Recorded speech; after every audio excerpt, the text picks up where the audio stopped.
ಸ್ನೇಹಿತರೆ, ಸದ್ಯದ ರಾಜ್ಯ ರಾಜಕಾರಣದಲ್ಲಿ ಜಾಸ್ತಿ ಚರ್ಚೆಗೆ ಬರ್ತಿರ್ತಕ್ಕಂಥ ವಿಚಾರ ಬಿಜೆಪಿಯ ರಾಜ್ಯಾಧ್ಯಕ್ಷರ ಚುನಾವಣೆ ನಡೆಯುತ್ತೆ. ಆ ಮೂಲಕ ಹಾಲಿ ಅಧ್ಯಕ್ಷರಾಗಿರ್ತಕ್ಕಂಥ ವಿಜಯೇಂದ್ರ ಅವರು ರಾಜ್ಯಾಧ್ಯಕ್ಷ ಸ್ಥಾನದಿಂದ ಕೆಳಗಿಳಿದು ಅವ್ರ ಜಾಗಕ್ಕೆ ಹೊಸ ಒಬ್ಬ ಅಧ್ಯಕ್ಷರು ನೇಮಕ ಆಗ್ತಾರೆ, ಅಂದ್ರೆ ಆಯ್ಕೆ ಆಗ್ತಾರೆ ಅನ್ನೋ ಮಾತು ಬಹಳ ಜೋರಾಗಿ ಕೇಳಿ ಬರ್ತಾ ಇದೆ. ಇದಕ್ಕೆ ಸಂಬಂಧಪಟ್ಟಂತೆ ಈಗಾಗಲೇ ಬಿಜೆಪಿಯ ರೆಬಲ್ ಟೀಮ್ ದೆಹಲಿಯನ್ನು ತಲುಪಿದ್ದು, ದೆಹಲಿಯಲ್ಲಿಯೇ ತಮ್ಮ ಬಿಜೆಪಿಯ ರಾಷ್ಟ್ರೀಯ ವರಿಷ್ಠರೊಂದಿಗೆ ಮಾತುಕತೆಯನ್ನ ನಡೆಸುತ್ತೆ. ಅಲ್ಲೇ ನಮ್ಮ ಒಂದು ಅಭ್ಯರ್ಥಿನ ನಾವು ಘೋಷಣೆ ಮಾಡ್ತೀವಿ ಅನ್ನುವ ಹೇಳಿಕೆಯನ್ನ ಈಗಾಗಲೇ ರೆಬಲ್ಸ್ ಟೀಮ್ ನಲ್ಲಿರ್ತಕ್ಕಂಥ ಯತ್ನಾಳ್ ಹಾಗೂ ಇತರ ನಾಯಕರು ಕೊಟ್ಟಿದ್ದಾರೆ. ಆದರೆ ನಿಜಕ್ಕೂ ಕೂಡ ಅಸಲಿ ಸತ್ಯ ಏನಿದೆ? ವಿಜಯೇಂದ್ರ ಅವರ ವಿರುದ್ಧ ಚುನಾವಣೆಗೆ ಸ್ಪರ್ಧೆ ಮಾಡೋದಾದ್ರೂ ಯಾರು? ಈ ಪ್ರಶ್ನೆ ಸಹಜವಾಗಿಯೇ ಬಿಜೆಪಿ ಕಾರ್ಯಕರ್ತರಲ್ಲಿ ಉಟ್ಕೊಂಡಿದ್ದಾವೆ. ಅಸಲಿಗೆ ಒಂದು ಸತ್ಯವನ್ನು ನೋಡಬೇಕು ಅಂದ್ರೆ ಬಿಜೆಪಿ ರಾಜ್ಯಾಧ್ಯಕ್ಷ ಸ್ಥಾನಕ್ಕೆ ಚುನಾವಣೆಯೇ ನಡೆಯೋಲ್ಲ ಅನ್ನುವ ಒಂದು ಮಾತುಗಳು ಕೂಡ ಕೇಳಿ ಬರ್ತಾ ಇದಾವೆ. ಸುಮಾರು 40 ವರ್ಷಗಳ ರಾಜ್ಯ ಬಿಜೆಪಿ ಇತಿಹಾಸದಲ್ಲಿ ರಾಜ್ಯಾಧ್ಯಕ್ಷ ಸ್ಥಾನಕ್ಕಾಗಿ ಒಂದೇ ಒಂದು ಬಾರಿ ಚುನಾವಣೆ ನಡೆದಿರೋದನ್ನ ಹೊರತುಪಡಿಸಿದ್ರೆ ಇನ್ನೆಲ್ಲಾ ಸಂದರ್ಭದಲ್ಲೂ ಕೂಡ ಒಮ್ಮತದ ಅಭ್ಯರ್ಥಿಯನ್ನ ಆಯ್ಕೆ ಮಾಡಿ ಅವರನ್ನ ಅಧ್ಯಕ್ಷರನ್ನಾಗಿ ಘೋಷಣೆ ಮಾಡಿರ್ತಕ್ಕಂಥ ಒಂದು ಪ್ರಸಂಗವನ್ನು ನಾವು ನೋಡ್ತಾನೆ ಬಂದಿದ್ದೀವಿ. ಎ.ಕೆ. ಸುಬ್ಬಯ್ಯ ಅವರು ರಾಜ್ಯದ ಬಿಜೆಪಿ ಅಧ್ಯಕ್ಷರಾಗಿದ್ದಂತಹ ಸಂದರ್ಭದಲ್ಲಿ ಬಿಜೆಪಿ ರಾಜ್ಯಾಧ್ಯಕ್ಷ ಸ್ಥಾನಕ್ಕೆ ಚುನಾವಣೆ ನಡೆದು ಬಿ ಶಿವಪ್ಪನವರು ಅವರ ವಿರುದ್ಧ ಸ್ಪರ್ಧೆ ಮಾಡಿದ್ದನ್ನ ಬಿಟ್ರೆ ಇಲ್ಲಿವರೆಗೂ ಕೂಡ ಇನ್ಯಾವತ್ತೂ ರಾಜ್ಯದಲ್ಲಿ ಬಿಜೆಪಿ ಅಧ್ಯಕ್ಷ ಸ್ಥಾನಕ್ಕೆ ಚುನಾವಣೆ ನಡೆದೇ ಇರತಕ್ಕಂಥದ್ದನ್ನ ನಾವು ನೋಡಿದೀವಿ. ಬಹುತೇಕ ಈ ಬಾರಿಯೂ ಕೂಡ ಯಾವುದೇ ಕಾರಣಕ್ಕೂ ರಾಜ್ಯಾಧ್ಯಕ್ಷ ಸ್ಥಾನಕ್ಕೆ ಚುನಾವಣೆ ನಡೆಯಲ್ಲ ಅನ್ನುವ ಒಂದು ಸ್ಪಷ್ಟ ಸೂಚನೆಗಳು ಕೂಡ ಸಿಗ್ತಾ ಇದ್ದು, ಹಾಗಾದ್ರೆ ಯತ್ನಾಳ್ ಬಣದ ನಡೆ ಏನಾಗಿರುತ್ತೆ ಅನ್ನುವ ಒಂದು ಕುತೂಹಲ ಕೂಡ ಎಲ್ಲರನ್ನ ಕಾಡ್ತಾ ಇದೆ. ಬನ್ನಿ ಸ್ನೇಹಿತರೆ, ನಿಜಕ್ಕೂ ಕೂಡ ರಾಜ್ಯ ಬಿಜೆಪಿಯಲ್ಲಿ ಏನಾಗ್ತಾ ಇದೆ? ಒಂದು ವೇಳೆ ರಾಜ್ಯಾಧ್ಯಕ್ಷ ಸ್ಥಾನಕ್ಕೆ ಚುನಾವಣೆ ನಡೆದಿದ್ದೇ ಆದ್ರೆ ವಿಜಯೇಂದ್ರ ಅವರ ವಿರುದ್ಧ ಸ್ಪರ್ಧೆ ಮಾಡ್ತಕ್ಕಂಥ ಯತ್ನಾಳ್ ಬಣದ ನಾಯಕ ಯಾರು? ಒಂದ್ಸರಿ ತಿಳ್ಕೊಂಡು ಬರೋಣ. ಅದಕ್ಕಿಂತ ಮುಂಚೆ ನೀವಿನ್ನು ನನ್ನ ಇಟ್ಗೆ ಹೇಮಂತ್ ಯೂಟ್ಯೂಬ್ ಚಾನಲ್ಗೆ ಸಬ್ಸ್ಕ್ರೈಬ್ ಮಾಡ್ಕೊಂಡಿಲ್ಲ ಅಂದ್ರೆ ದಯವಿಟ್ಟು ಸಬ್ಸ್ಕ್ರೈಬ್ ಮಾಡ್ಕೊಳ್ಳಿ. ನಾನು ಕೊಡ್ತಕ್ಕಂಥ ಮಾಹಿತಿ ನಿಮ್ಗೆ ಇಷ್ಟ ಆಗಿದ್ರೆ ಈ ವಿಡಿಯೋಗೆ ಲೈಕ್ ಮಾಡಿ, ಶೇರ್ ಮಾಡಿ, ಕಮೆಂಟ್ ಮಾಡಿ. ಸ್ನೇಹಿತರೆ, ಬಿಜೆಪಿಯ ರಾಜ್ಯಾಧ್ಯಕ್ಷರಾಗಿ ವಿಜಯೇಂದ್ರ ನೇಮಕವಾದ ದಿನದಿಂದನೂ ಕೂಡ ಈ ಯತ್ನಾಳ್ ಮತ್ತು ಅವ್ರ ಟೀಮಿಂದ ಪದೇ ಪದೇ ವಿಜಯೇಂದ್ರ ಅವರ ವಿರುದ್ಧ ವಾಗ್ದಾಳಿ ನಡೀತಾನೆ ಇದೆ.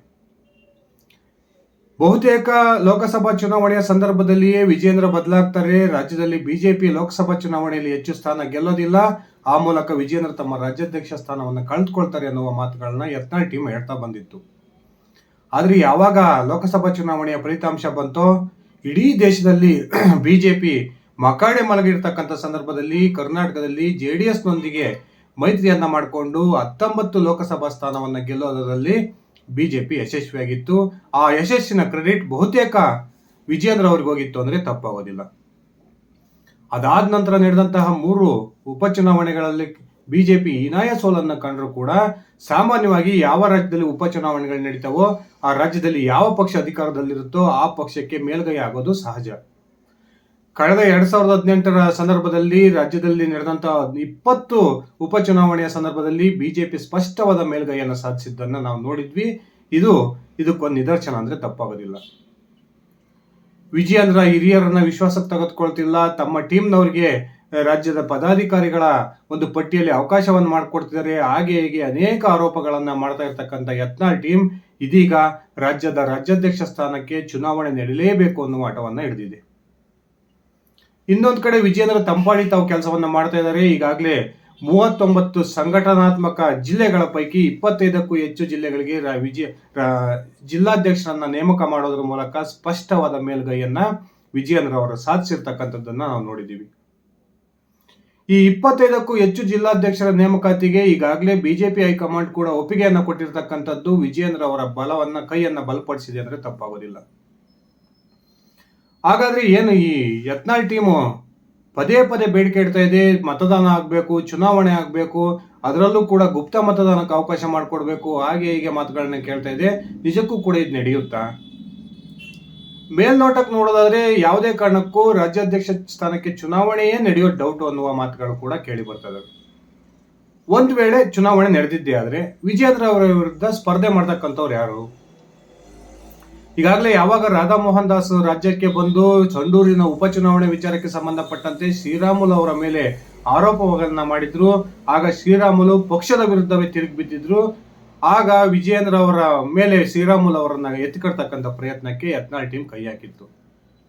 ಶ್ರೀರಾಮುಲು ಅವರನ್ನ ತಮ್ಮ ಕ್ಯಾಂಪಿಗೆ ಸೇರಿಸಿಕೊಂಡು ಅವರನ್ನೇ ರಾಜ್ಯಾಧ್ಯಕ್ಷ ಒಂದು ಸ್ಥಾನಕ್ಕೆ ಅಭ್ಯರ್ಥಿಯನ್ನಾಗಿ ಮಾಡಬೇಕು ಅನ್ನುವ ಯೋಚನೆಯಲ್ಲೂ ಕೂಡ ಯತ್ನಾಳ್ ಟೀಮ್ ಇತ್ತು. ಆದರೆ ಮೊನ್ನೆ ಶನಿವಾರ ಶ್ರೀರಾಮುಲು ಒಂದು ಸ್ಪಷ್ಟನೆಯನ್ನ ಕೊಡ್ತಾರೆ. ಮುಂದಿನ 2028ರ ಚುನಾವಣೆ ವೇಳೆಗೆ ರಾಜ್ಯದಲ್ಲಿ ಬಿಜೆಪಿ ಅಧಿಕಾರಕ್ಕೆ ಬರಬೇಕು, ಅದು ಕೂಡ ವಿಜಯೇಂದ್ರ ಅವರ ನೇತೃತ್ವದಲ್ಲಿ ರಾಜ್ಯದಲ್ಲಿ ಬಿಜೆಪಿ ಅಧಿಕಾರಕ್ಕೆ ಬರುತ್ತೆ ಅನ್ನುವ ಮಾತನ್ನು ಹೇಳೋದ್ರ ಮೂಲಕ ಯತ್ನಾಳ್ ಟೀಮ್ಗೆ ಬಹುದೊಡ್ಡ ಶಾಕ್ ಅನ್ನ ಕೊಟ್ಟಿದ್ರು. ಇನ್ನೊಂದು ಕಡೆ ಕರ್ನಾಟಕದ ಮಾಜಿ ಮುಖ್ಯಮಂತ್ರಿ ಎಸ್ ಬಂಗಾರಪ್ಪನವರ ಪುತ್ರ ಮಾಜಿ ಶಾಸಕ ಕುಮಾರ್ ಬಂಗಾರಪ್ಪನವರನ್ನು ಅಭ್ಯರ್ಥಿ ಮಾಡಬೇಕು ಅನ್ನುವ ಚಿಂತನೆಯಲ್ಲಿ ಯತ್ನಾಳ್ ಟೀಮ್ ಇತ್ತು. ಈ ಯತ್ನಾಳ್ ಟೀಮ್ನ ಆಸೆಗೆ ಕುಮಾರ್ ಬಂಗಾರಪ್ಪ ಕೂಡ ನಾನು ಯಾವುದೇ ಕಾರಣಕ್ಕೂ ರಾಜ್ಯಾಧ್ಯಕ್ಷ ಚುನಾವಣೆಗೆ ಸ್ಪರ್ಧೆ ಮಾಡಲ್ಲ ಅನ್ನೋದನ್ನ ಈಗಾಗಲೇ ಸ್ಪಷ್ಟಪಡಿಸೋದ್ರ ಮೂಲಕ ಅದಕ್ಕೂ ಕೂಡ ಬಹುದೊಡ್ಡ ಶಾಕನ್ನ ಕೊಟ್ಟಿದ್ದಾರೆ. ಕೊನೆಗೆ ಅರವಿಂದ್ ಲಿಂಬಾವಳಿಯನ್ನೇ ರಾಜ್ಯಾಧ್ಯಕ್ಷ ಸ್ಥಾನಕ್ಕೆ ನಿಲ್ಲಿಸಬೇಕು ಅನ್ನುವ ಯೋಚನೆ ಯತ್ನಾಳ್ ಟೀಮ್ಗಿತ್ತು. ಆದರೆ ಅರವಿಂದ್ ಲಿಂಬಾವಳಿ ಕೂಡ ರಾಜ್ಯಾಧ್ಯಕ್ಷ ಸ್ಥಾನಕ್ಕೆ ಸ್ಪರ್ಧೆ ಮಾಡೋದಕ್ಕೆ ಸುತಾರಾಮ್ ಹೋಗ್ತಾ ಇಲ್ಲ ಅನ್ನುವ ಮಾತುಗಳು ಕೂಡ ಕೇಳಿ ಬರ್ತಾ ಇದಾವೆ. ಈ ಯತ್ನಾಳ್ ಟೀಮ್ ಪದೇ ಪದೇ ಕುಮಾರ್ ಬಂಗಾರಪ್ಪ ಮನೆಯಲ್ಲಿ ಸೇರಿ ಮೀಟಿಂಗ್ ಮಾಡ್ತಾ ಇದೆ. ಮೀಟಿಂಗ್ ಮೇಲೆ ಮೀಟಿಂಗ್ ಮಾಡಿದ್ರು ಕೂಡ ವಿಜಯೇಂದ್ರ ಅವರ ವಿರುದ್ಧ ಸ್ಪರ್ಧೆ ಮಾಡತಕ್ಕಂಥ ಅಭ್ಯರ್ಥಿಯನ್ನ ಫೈನಲ್ ಮಾಡೋದ್ರಲ್ಲಿ ಈ ಕ್ಷಣಕ್ಕೂ ಕೂಡ ಅವರು ಒಂದು ಅಂತಿಮ ತೀರ್ಮಾನಕ್ಕೆ ಬಂದಿಲ್ಲ ಅಂತಕ್ಕಂಥದ್ದು ಅತ್ಯಂತ ಸ್ಪಷ್ಟ.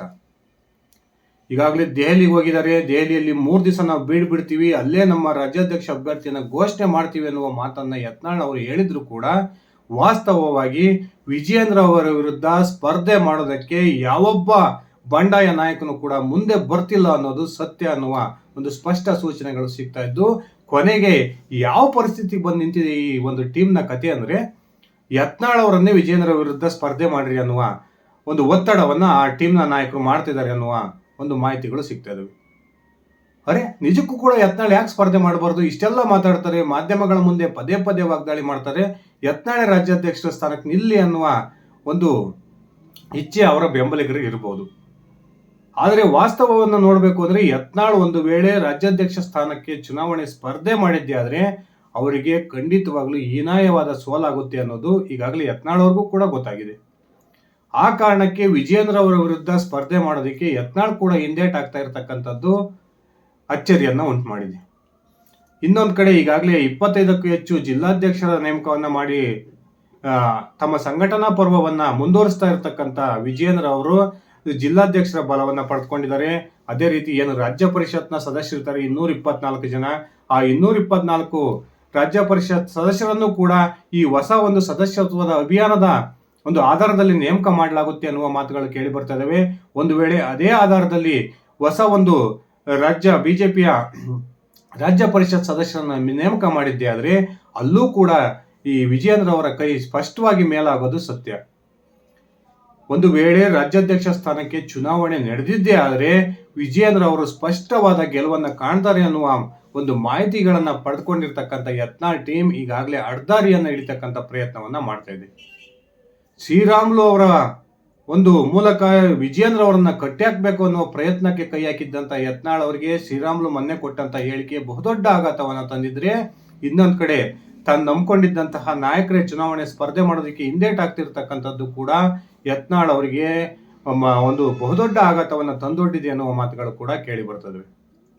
ಯತ್ನಾಳ್ ಅವರು ಮಾಧ್ಯಮಗಳ ಮುಂದೆ ಏನೇ ಮಾತನಾಡಿದ್ರು ಕೂಡ ಯಾವುದೇ ಒಂದು ಆರೋಪವನ್ನ ವಿಜಯೇಂದ್ರ ಮತ್ತು ಯಡಿಯೂರಪ್ಪನವರ ವಿರುದ್ಧ ಮಾಡಿದರೂ ಸಹ ಈ ಕ್ಷಣದವರೆಗೂ ಕೂಡ ಆ ಆರೋಪಗಳಿಗೆ ಸಂಬಂಧಪಟ್ಟಂತೆ ಒಂದೇ ಒಂದು ದಾಖಲೆಗಳನ್ನ ಬಿಡುಗಡೆ ಮಾಡೋದ್ರಲ್ಲಿ ವಿಫಲವಾಗಿರ್ತಕ್ಕಂಥದ್ದು ಸತ್ಯ. ಈ ಕಾರಣಕ್ಕೆ ಬಹುತೇಕ ರಾಜ್ಯಾಧ್ಯಕ್ಷರಾಗಿ ವಿಜಯೇಂದ್ರ ಅವರು ಮುಂದುವರಿತಕ್ಕಂಥದ್ದು ಖಚಿತ ಎನ್ನುವ ಒಂದು ಸ್ಪಷ್ಟ ಮಾಹಿತಿಗಳು ಸಿಗ್ತಾ ಇದ್ದು, ಯಾವುದೇ ಕ್ಷಣದಲ್ಲಿ ಬೇಕಾದರೂ ಕೂಡ ರಾಷ್ಟ್ರೀಯ ಬಿಜೆಪಿ ನಾಯಕರು ವಿಜಯೇಂದ್ರ ಅವರ ಹೆಸರನ್ನ ರಾಜ್ಯಾಧ್ಯಕ್ಷ ಸ್ಥಾನಕ್ಕೆ ಘೋಷಣೆಯನ್ನ ಮಾಡ್ತಾರೆ ಅನ್ನುವ ಒಂದು ಸ್ಪಷ್ಟ ಸೂಚನೆಗಳು ಸಿಗ್ತಾ ಇದಾವೆ.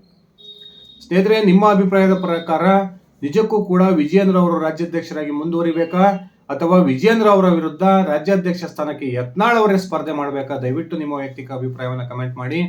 ಇದಿಷ್ಟಾಗಿತ್ತು ನನ್ನ ಇವತ್ತಿನ ಈ ವಿಡಿಯೋ. ನಾನು ಕೊಟ್ಟಿರ್ತಕ್ಕಂಥ ಮಾಹಿತಿ ನಿಮ್ಗೆ ಇಷ್ಟ ಆಗಿದ್ರೆ ಈ ವಿಡಿಯೋಗೆ ಲೈಕ್ ಮಾಡಿ, ಶೇರ್ ಮಾಡಿ, ಕಮೆಂಟ್ ಮಾಡಿ. ನೀವೇನು ನನ್ನ ಇಟ್ಗೆ ಹೇಮಂತ್ ಯೂಟ್ಯೂಬ್ ಚಾನಲ್ಗೆ ಸಬ್ಸ್ಕ್ರೈಬ್ ಮಾಡ್ಕೊಂಡಿಲ್ಲ ಅಂದರೆ ದಯವಿಟ್ಟು ಸಬ್ಸ್ಕ್ರೈಬ್ ಮಾಡಿಕೊಂಡು ಬೆಲ್ ಬಟನ್ನ ಕ್ಲಿಕ್ ಮಾಡಿ. ಧನ್ಯವಾದಗಳು ಸ್ನೇಹಿತರೆ, ಶುಭ ದಿನ.